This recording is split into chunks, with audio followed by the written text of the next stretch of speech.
Assalamualaikum warahmatullahi wabarakatuh.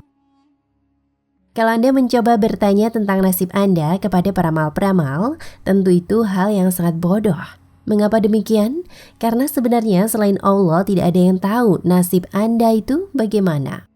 Jika ada yang meramal dan benar, itu hanya probabilitas atau peluang alias kebetulan saja. Karena si peramal juga tidak tahu kapan matinya. Untuk memahami cara kerja meramal ibarat ilmu matematika. Misalnya sekarang manusia bisa memperkirakan panjang garis tengah bumi dan garis tengah bulan. Meski tidak 100% benar, setidaknya mendekati. Manusia bisa mengukurnya karena memiliki ilmu hitung yang tinggi.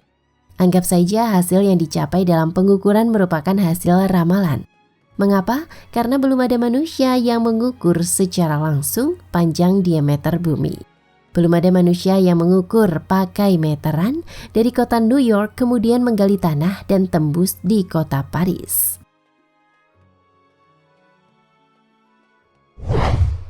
Berdasarkan hal di atas, manusia bisa meramalkan atau mengukur garis tengah galaksi kita. Meskipun manusia belum mampu mendarat di planet Mars sekalipun. Semakin tinggi ilmu hitung yang dimiliki, maka semakin tepat dalam memperkirakan hasil perhitungan.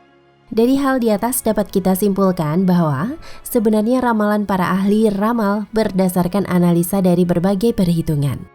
Itulah mengapa dalam buku Ramal Meramal banyak sekali dijumpai hitung-menghitung angka. Tetapi yang namanya menghitung tidak setiap saat hasilnya benar. Misalkan mengerjakan ujian sekolah bisa saja cuma benar 80%. Sedangkan ramalan para nabi bukanlah hasil analisa, tetapi merupakan wahyu yang datang dari Tuhan secara langsung. Sehingga ramalan para nabi cenderung tepat. Banyak yang mengaitkan jin dengan peramal, di mana banyak peramal banyak yang bersekutu dengan para jin. Sekarang mari kita baca ayat Al-Quran di bawah ini. Dan sebagian dari jin ada yang bekerja di hadapannya, di bawah kekuasaannya dengan izin Rabb-nya. Dan siapa yang menyimpang di antara mereka dari perintah kami rasakan kepadanya azab neraka yang apinya menyala-nyala. Quran Surat Saba ayat 12.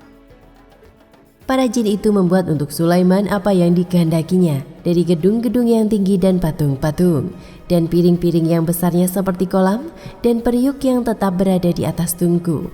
Bekerjalah hai keluarga Daud untuk bersyukur kepada Allah, dan sedikit sekali dari hamba-hambaku yang berterima kasih. Quran Surat Saba ayat 13.